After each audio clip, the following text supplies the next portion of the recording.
Hey, this is Mark Asquith from Excellence Expected, and you are listening to Chasing Dreams with Amy J.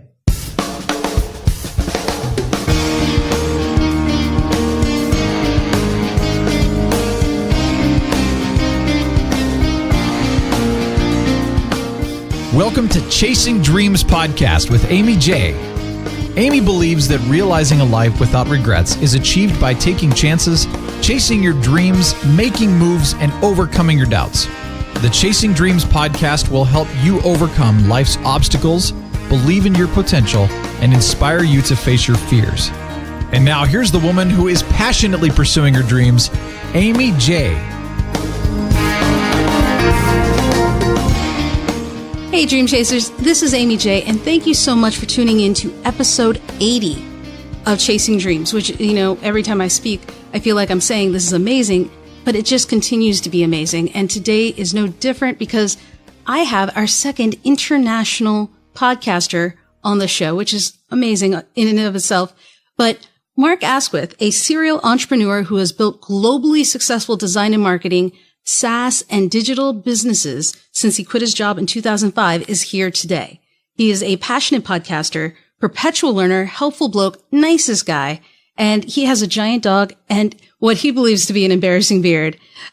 Mark, your beard's not that embarrassing, okay? Let me just make that clear right now, but thank you for coming onto the show. Well, I feel like I'm leading people astray with that actually now, because I had a shave on Saturday. And I've trimmed it right down because it really did get embarrassing. Anyone that sees the picture of me, which I put everywhere, which is the one in the suit, which I'll tell you a little secret about actually. Everyone says that's a really nice professional picture. It's very dapper, yeah. Gig. Yeah, it's not a speaking gig. It's not anything professional. I was telling a joke at a wedding in that picture, and everyone is shocked when they hear that because they think it looks all professional. And really, I was probably quite drunk at the time. Well, then you know what that means, right? You just have a very good way of covering for that. I don't know about that. You should see me drunk. If we ever go to a podcasters meetup at Podcast Movement, if anyone goes to one of our meetups, yeah, you'll see that I can't hold it together after a whiskey. Well, then that's this year, 2017. We'll make that happen. Are you going to Podcast Movement? I will be there. Oh, wicked. Well, we've got a meetup there. It's going to be a karaoke meetup one evening. So yeah, how can I say no to that? You have to go to that one. It's not just a podcast website, it's members thing either. It's for anyone. We'll just take over a bar, put some money behind the bar, and just drink and karaoke. Guys, we'll share photos, and then just to show that he can hold his liquor or he can't. Yeah, we can all make a decision once we've seen the photos. Now, Mark, you have an interesting story because when you were young, it seems you quit your job at 23, and most people are trying to find jobs at 23. Oh, I know. I was a bit of a weirdo. I still am, actually. So I never went through the whole college system and university here in the UK. I never really did that for a couple of reasons. One of them mainly financial, but two, I didn't really know what I wanted to do. I knew what I kind of wanted to be. I just wanted to have this kind of freedom, and people just telling me what to do really frustrates me, and I've always struggled with that.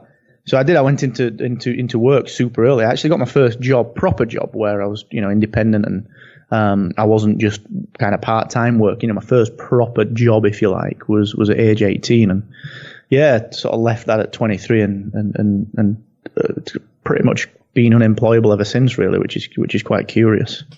So you left a job at 23, and did you have any worries at that point? I mean, most people panic or are scared of the fact that there's no answer for the next day. I kind of liked that. So I'm not a huge risk taker, if I'm being totally honest with you. I'm not like one of these, high risk, high return people. But what I will do is I'll always try and find that balance between what I want to do and what I need to do. And I'm not the guy chasing millions and millions of pounds doesn't really interest me. It's I just want enough to be able to live a free life. So I wasn't really afraid of that. I wasn't really worried about not having anything, because I didn't have anything then. I was living in a small little flat. I didn't like it. It wasn't the nicest place, and I was earning, 18, 19 grand a year, and it was rubbish. It was terrible. And the only career path that I could see before myself was just to kind of incrementally increase my salary, or to take on another position, like a managerial position or a, quote unquote leadership position within an organization like that, which was completely disproportionate in terms of the amount of crap that I had to deal with versus the return in cash. It just didn't compute in my head that was the only thing to do. So it didn't really scare me, actually. I was quite fortunate in that regard. But then as a bit of a backup, my dad's an electrician, Amy. So he said, well, listen, if you want to take your mind off things, just come and carry things for me, which sounds really weird. But coming out of the corporate world at age 23, it was nice to feel something. Like I felt tired. My hands ached, and I felt my muscles working again, which I'd not done in that sense for a long, long time. So I had a few weeks doing that with him just to clear my head. So I don't think I really got time to be afraid. I actually quit the job on, I think it was a Tuesday, because it was a new job. I turned up on the Monday, thought this is terrible. Tuesday morning, went in and quit. And by the Wednesday, I was just carrying stuff for my dad, and just getting the kind of, I guess the passive dad advice that you get when you see him for 8 hours a day. Well, so that's true. They never hold back, do they? No, my dad's a funny one. He's always like, well, kind of do what you want as long as you're earning money. He loves his job. He loves his work. He's been self-employed for, I don't know, 20 years, 25 years now. And he loves his job. He really, really does. He works. He's the guy that people phone up at 8 p.m. on a Sunday night when they've blown the lights up. He will answer the phone. There aren't really any boundaries with him, unless he's on holiday or whatever. And he doesn't see it as a problem. Like he really embraces his job. He really loves it. So I was just like, wait a second. Like, why is he so happy all the time? What's going on here? And it just clicked that he's just super, super pleased about turning up to work every day. So then how do you figure out what your next step is? I mean, you've gotten that freedom of away from the corporate world and you're doing manual labor, but did you take some time to try and figure out what the next step is, or did you just experiment? So this is kind of where it gets a little bit weird. So the next 2 years of my life after quitting the job, I actually became a freelance contractor. So I was still working for other people, but I was classed as self-employed. I had my own limited company. I was invoicing.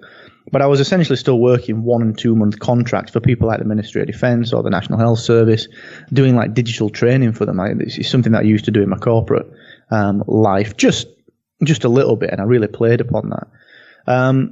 The reason that I mentioned that is that actually I kind of bluffed my way into my first contract, which the contract world gave me the freedom to figure out what I wanted to do, because I ended up earning a lot of money. It was really weird. I got to 24 and I was earning like 110 grand a year, which was awful.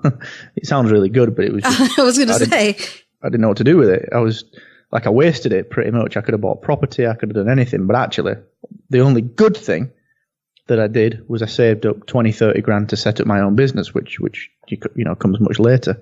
But I blagged my way into that first contract. I remember vividly, I was sat outside my dad's house up in Wakefield in Yorkshire, and I got a call from a recruiter saying, we've seen your CV somewhere. We want someone that's got your skill set. And I basically lied on the CV. I was like, yeah, I do all this digital training. Never done that in my life.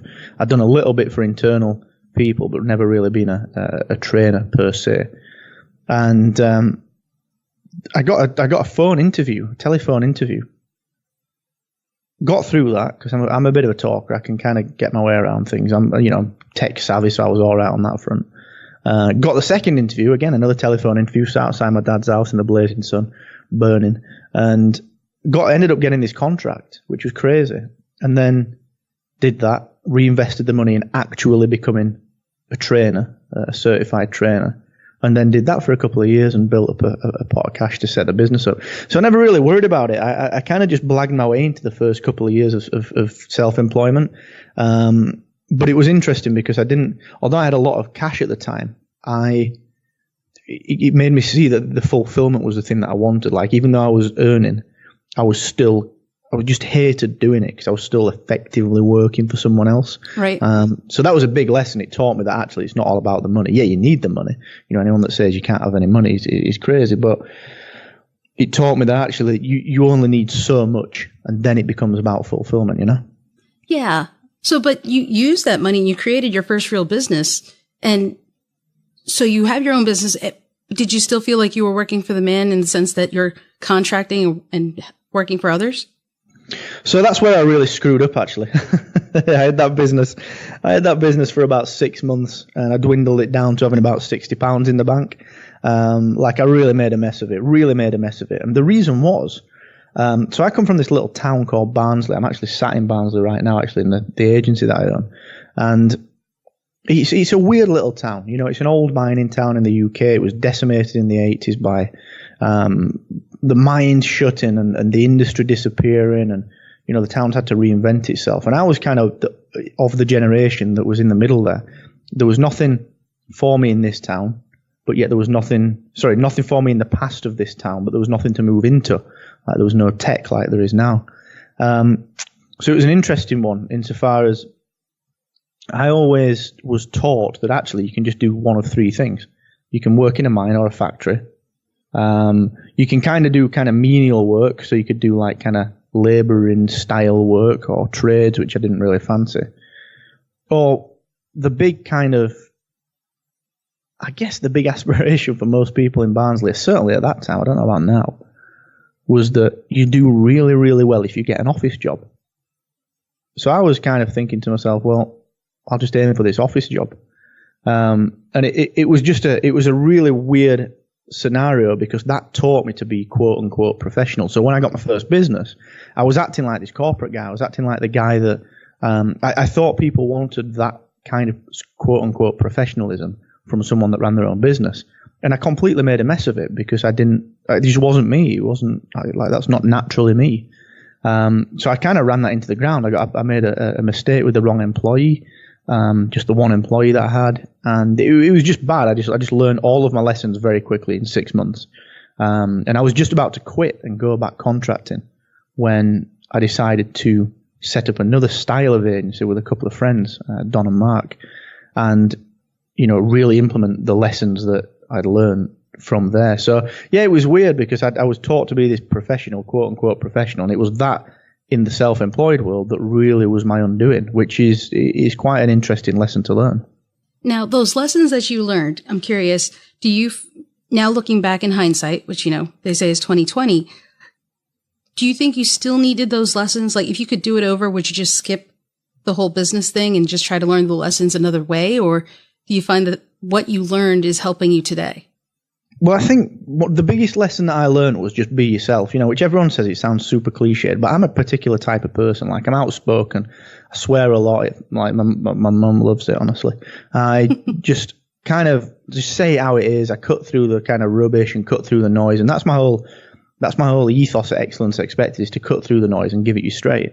And I don't think I would have learned that had I not tried not to be that. So I would have needed to try to be this quote-unquote professional that I thought you needed to be, wherever that was, whether I'd set up some other business or whatever. Like, I don't think I'd be where I was now if I'd not had that kind of problem. And I'm grateful for having done that. I'm wildly annoyed at having wasted 25 grand. Like, that's a massive annoyance. I could have put that into 2 or 3 houses. But I look at it as an investment. If I've paid that 20 grand to learn these lessons, and that's set me up for a much better future. So yeah, I think I needed it. Would I skip it? No, I wouldn't skip it. Would I do anything differently? If you were to look at it from a tactical business perspective and look at what is quote unquote right and wrong, then yes, of course, I'd make some changes. But actually, the result has been much better for going through that process. So I don't think I'd change anything. And it's interesting you say it that way, because I think comparatively, people put 20 grand in for a degree in business, which you seem to have learned also, just not formally, just in a trial and error kind of way. Oh, yeah. To quote Chris Finch from The Office, the UK version of The Office, it's University of Life. And it's it's that old classic cliche. And don't get me wrong, it's tough. Like, believe me, it's not easy. And it's very weird. I kind of draw parallels to... So everyone that I know that went through uni to study business, like literally to study business studies, are still employed. And some of them are doing all right. Some of them are not doing all right. Some of them are stuck in jobs that they don't like. And it's taken them 10, 12 years to move and find something that they like marginally more for a small incremental step in salary. And I'm grateful to not have to worry about that. I'm grateful to just for having people around me that will support and not only that, but having built an audience that have got I've got the ear of, that I can ask questions of and try and figure out, well, actually, what's my next step? Where do I want to go? What can I do for these people that I'm going to enjoy as well? So yeah, you're right. It's a very different type of education, but it really is tough. It really is hard because there's no one, unless you actively seek them out, there's no one there to guide you. You've really got to look for these gift horses and say, well, actually, this person's a really good mentor. I need to stay close to this person, or I need to ask this person for help. And if you've not got the mindfulness to do that, then that's when you end up on your ass. And, it's interesting. You had said something just a few moments ago about, how can surround yourself with these people, and how can you help them and, be interested at the same time. And that's actually the first thing I remember about you. I believe it was Podcast Movement 15. Yeah, 15. And you were just about to start podcast websites. Yeah, we launched that, didn't we? Yeah. Kind of. And the interesting part was I was intrigued by how you were doing it. There was a problem with podcasters in setting up websites, and you saw a problem and you approached it as, okay, how can we fix this? How can we make this doable for them? And you seemed very passionate about that. And that intrigued me because it's like, why? Why not just solve it for yourself? But you were thinking grand scale almost. There are other people with this issue. How do I help them?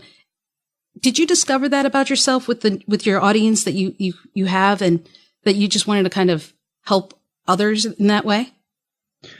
Yeah, so it's an interesting one with podcast websites. That was like a perfect storm because having the agency Hacksaw, that taught me web. Like, I've known how to build websites and build platforms for people for a long time. But not only that, I've known what works and what doesn't work. When you build these things, like, I know what makes a website successful and what makes it unsuccessful. So when I put my show together, Excellence Expected, and started building out my own personal brand, it was a pain in the backside for me. Like, I was thinking, this is why do I have to do all these things? I don't get it. I don't understand why this is so tough.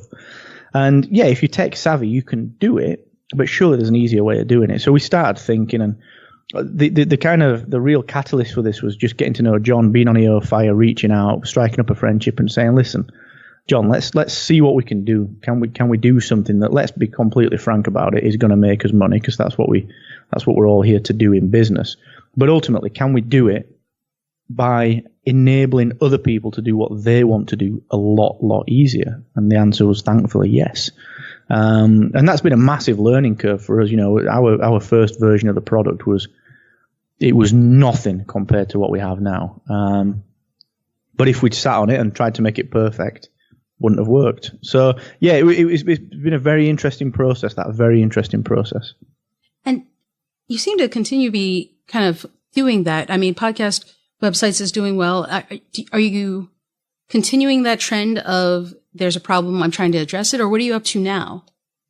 Yeah, massively. So that's the way that we approach. So there's a couple of things to kind of pick up with that one. And the first one is, yes, in terms of podcast websites, we always develop things, and we always look at things that people actually ask us for. So we don't just develop a feature because we think it'd be cool. Well, actually, that's not true. Because we're podcasters, we put them on our roadmap for validation. That's what I should say. That's what we do. We've got this massive roadmap of features and benefits for people. And when an idea comes up, either because I'm finding it difficult with my own platforms and, the way that I run my own podcast websites, and think to myself, actually, it'd be great if I could do this on the platform, stick it on the roadmap. But then also we get thousands and thousands of support tickets every single month, and we just analyze them and stick features on the board. So yes, we've got to listen. We've got to keep listening. And that's how we develop things. But then on the flip side of that, it's lucky that we've built podcast websites up, and people were asking me but this is just an example, we're asking me for private coaching, one-to-one coaching. And I just said, well, what do you want coaching on? And it turned out they wanted podcast coaching, which I'd always resisted because, I don't want to be one of the 240,000 podcast coaches that do one episode and then call themselves a coach. But it turned out that these people actually wanted a bigger picture. They wanted business strategy. They wanted branding. They wanted marketing. They wanted web strategies that actually focus around the podcast. So it's a much wider remit. So I was very quickly able to say, well, look, if I launch a 10-seat podcast accelerator program under the Excellence Expected brand, will you jump onto it? And yeah, people jump on it. It was filled up within, I think it was about 3 hours.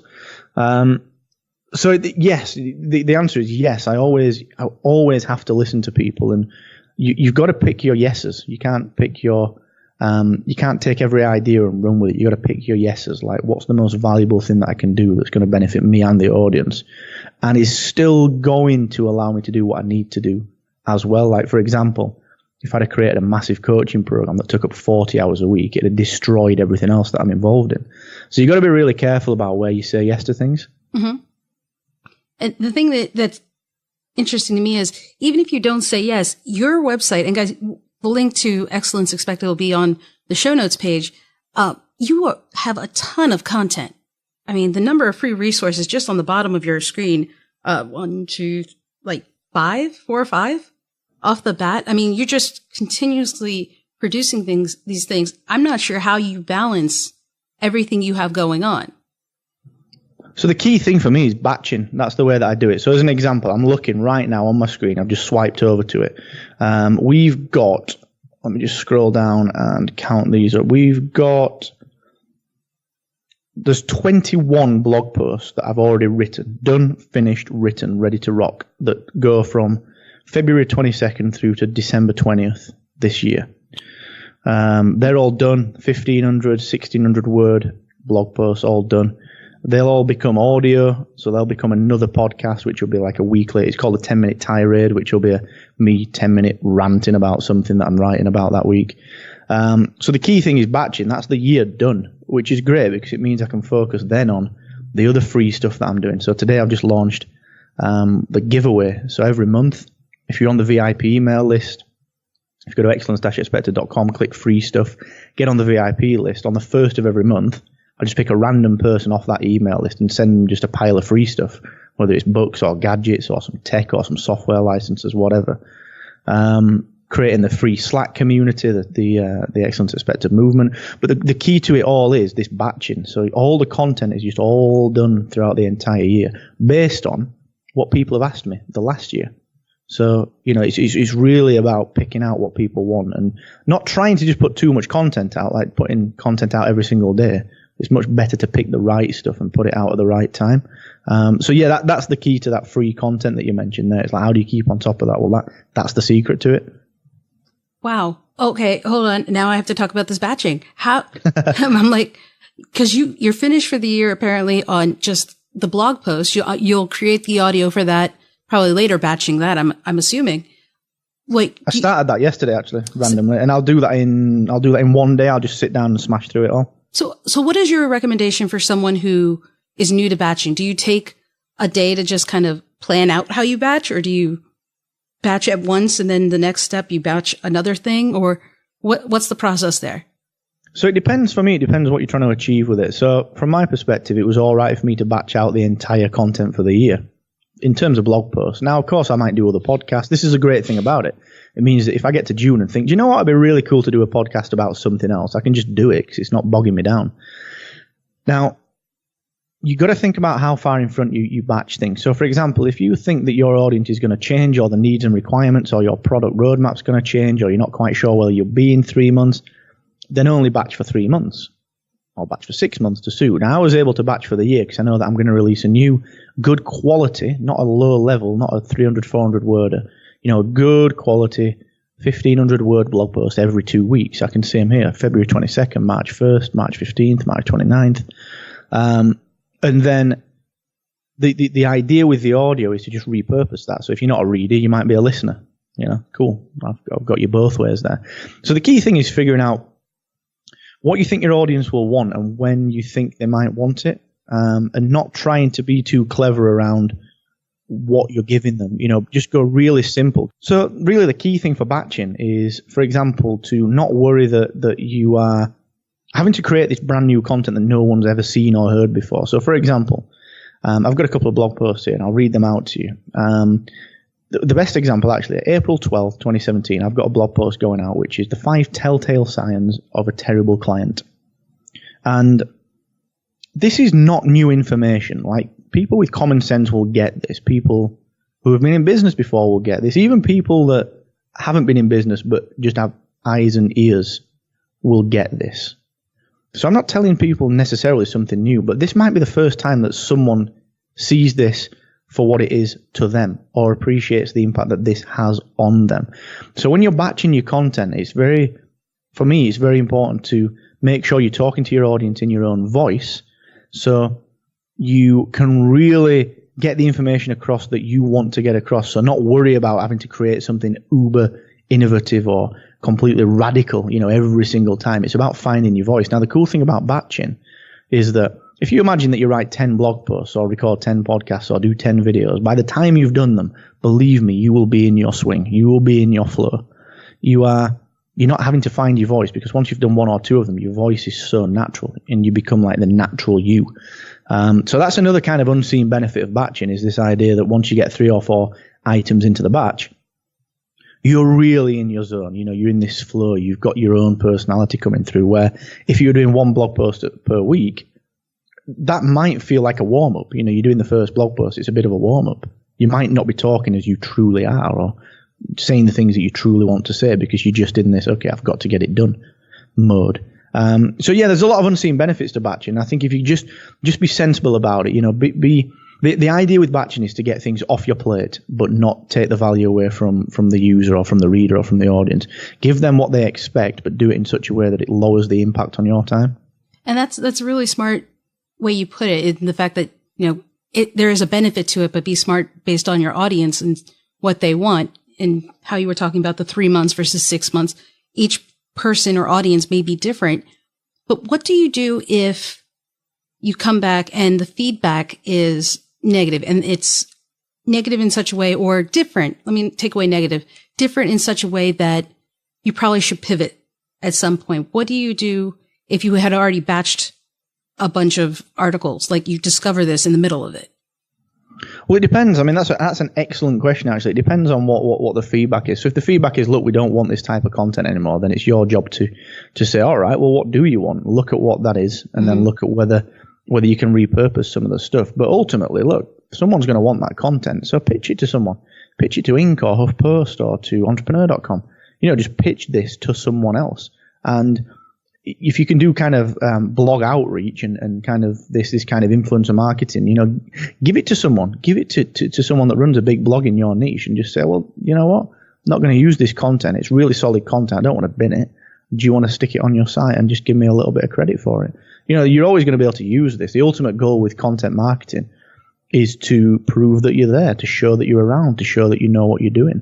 And you're always going to be able to use content. There's never wasted content. As long as it's good, it's not just content for the sake of it. That's always got a place, Well, that's a good point. So it's not a waste of time that you've done. It's just, now you got to figure out something else to do with it. Yeah, exactly. It's like if you're an Olympian and you're a gold medal cyclist, and when you see some of the backstories, I'm thinking of one of the British cyclists here, I forget her name, but she's a gold medal cyclist. She's like reached the pinnacle of what she can achieve. But actually, the first 10 years of her training was to be a sprinter, and like all that time that she spent training to be a sprinter is not wasted because she became a cyclist. She just enjoyed it more and actually excelled at that much more.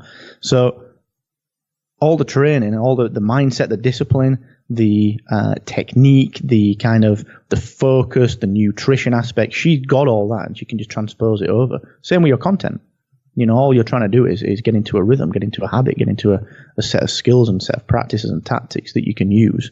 So yeah, you're never wasting content as long as you promise to yourself and to your audience, everything that you create will not be half-hearted. It will be very good content. I'm not talking a 500-word blog post. I'm talking a 1,200, a 1,500-word minimum. I've got one blog post, which is, I still use it, I still repurpose it, which is 10,500 words. Wow. Yeah, it's unbelievable. It's like a quarter of a book.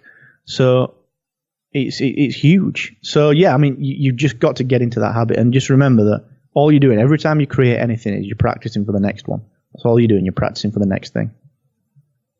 That's a great little thing. If you put an image and tweet that out, guys, I love it. I mean, because you're still repurposing from that, essentially a quarter book that you wrote. Yeah, I really am. That's going to be 10-minute tirade, which is the new kind of me just sat in front of a mic ranting away as part of the Excellence Expected little mini network that I've got. It will be a podcast which is just me repurposing some of the blog content that I've got, and literally that 10.5. Let's have a look at it. That 10.5 thousand word. Where are we? 10,500 word. Yep, there it comes. Is broken down into 7 podcasts. Wow. So there are 7 podcasts there, which we can just use and we can just repurpose. It's fantastic. I feel like you might be the prince or the king of repurposing here. Oh, I don't know. There's some people doing some really good stuff, but this is me just kind of, when you think to yourself, well, I've got to publish something this week. Like we've all been there as content marketers. Yeah. It's like, oh my God, I've said that I'm going to put something out every Tuesday. It's Monday. What am I going to put out? Like, look backwards. What can you do? You've got some great content. Pick out what works and what doesn't work and do something about it. Reuse it. One of the big things that I used to do, if you were to go to, for example, excellence-expected.com/avatar, it's a tutorial on how to build the perfect audience avatar. And what I used to do, I experimented with Facebook Live when it first became available. And I just thought, well, what happens if I put a blog post out on a Tuesday, and then on a Wednesday at 5 o'clock UK time, I just sit down and I just talk about that blog post and then go through the content, say it in my own words, and then record the video, stick it on Facebook Live, record the video and upload that to YouTube and then re-embed that back into the blog post. What would happen? And the result was that we got a lot of email signups, we got some great engagement. The people that wouldn't read the blog post tuned into the video. And it just works. It's about finding your own kind of bit of rhythm with your audience. Where do they want you to be and where are you comfortable being?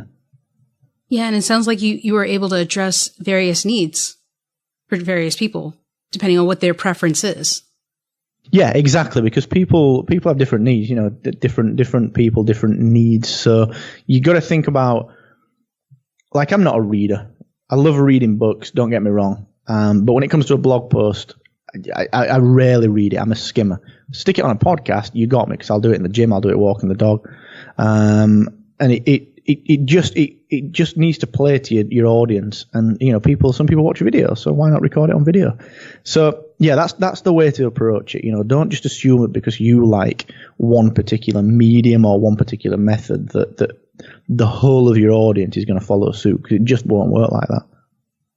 Well, that's some great advice. And so, Mark, based off of all your experiences and the actions you're doing and the things you're going to be doing, it seems, you're a great example for people who are trying to chase their dreams and what they should do. What is one action you would tell them they should do today? Okay, so in terms of action, I think what you've got to do is you've got to be really clear on what you're trying to provide. And what I mean is, what are you trying to do for your audience? And really think about that. And I'm not talking about, like, for example, with Excellence Expected, I'm very clear. I will help you in the first 2.5 years of entrepreneurship. I will help you make the jump from having a job, or I will help you if you've got a current business. I will help you in the first 2.5 years of diversifying that with a new product or service, or setting up another business. Like those first 2 years where you go through idea through to MVP and validation and getting it out to market and really going through all the rubbish that comes with that. That's very clearly what I do with Excellence Expected. And a lot of people don't do that, especially a lot of people that set up their own little businesses online. Like they're not very clear on what they're doing. They just see what everyone else is doing and think, well, I could probably do that. Like, I'll just blog. Well, what are you going to blog about? Okay, well, just about business. Yeah, but that's a bit of a broad spectrum. So you've got to get super clear on what you're doing. So I would urge everyone to just try and keep a bit of a compass in hand. So every week, every couple of weeks, make sure that the content that you're creating serves your actual long game purpose. Not just get into a habit of creating because we think we need to create. Make sure every single week that what you're doing is what you set out to do. And if it's not, figure out why and whether there is something that you need to change, whether there is a little mini pivot that you need to do. Just don't carry on regardless is what I'm getting at with that. I love it. And, a lot of us, and I've been guilty of the same, have done that, or meaning kind of worked adrift before we've taken time to actually sit down and say, all right, what is the purpose of this? And I can attest to that advice. So, Mark, thank you for sharing that and sharing your experiences and coming on the show today for that. Oh, it's a pleasure. It's a pleasure. I love talking about this stuff. Oh, you're a natural at it. Oh, I don't know. You see, I'm just a talker. I've been a talker. I remember back at school, I once got called a potential criminal by Mrs. Schofield because she couldn't shut me up. So she equated that to being a potential criminal. Thanks, Mrs. Schofield. I appreciate that. Oh, that's fantastic. Don't you love teachers? They lasting my mum impressions. went crazy. Yeah, they do. No, I know. My mum went crazy. She came round. Like, we used to live 5-minute walk from the school. So when I got in, she said to me, "How's your day been?" I said, bear in mind, I didn't know what potential criminal meant. I just went, "Yeah, Mrs. Schofield says I'm going to be a potential criminal." She went mad. So, yeah, she stormed around there, and Mrs. Schofield never called me that again. Well, way to defy expectations. Yeah, something like that. Well, Mark, thank you again. I do appreciate it. It's a pleasure. Really, really good. Really enjoyed that. So I will, I guess, probably see you at Podcast Movement then. You will. Come and get some free swag if anyone's going to Podcast Movement. We've got, we do collectible T-shirts. So last year we launched some T-shirts, which I don't know if you got one. I did indeed. Talk. Oh, beautiful. So you've got the original Talk Hard T-shirt. We'll be releasing the 2017 Talk Hard ones, which are just in design right now. So come and grab one. Exciting. Have a great day, Mark. You too, Emmy. Thanks. Once again, thank you so much to Mark Asquith for coming onto the show and sharing his advice, knowledge, and especially about that batching process. I think that's great and what he's doing with repurposing. So hopefully that was helpful for you guys as much as it was for me. You guys can find all of the show notes and the links that were mentioned today on the show notes page at chasingdreamshq.com/episode 80. That's episode 80. And until next time, Dream Chasers, keep chasing. Thank you so much for listening to Chasing Dreams. Amy would love to connect with you and hear all about your pursuit of chasing your dreams. Connect with her on Facebook, Twitter, or Instagram via @ChasingDreamsHQ. Or you can find Amy on Twitter @AmyJ21. That's AIMEEJ21. Be sure to visit headquarters over at chasingdreamshq.com for more inspiration, motivation, and resources to help with your own dream chase. We hope you'll join Amy next week, and until then, keep chasing.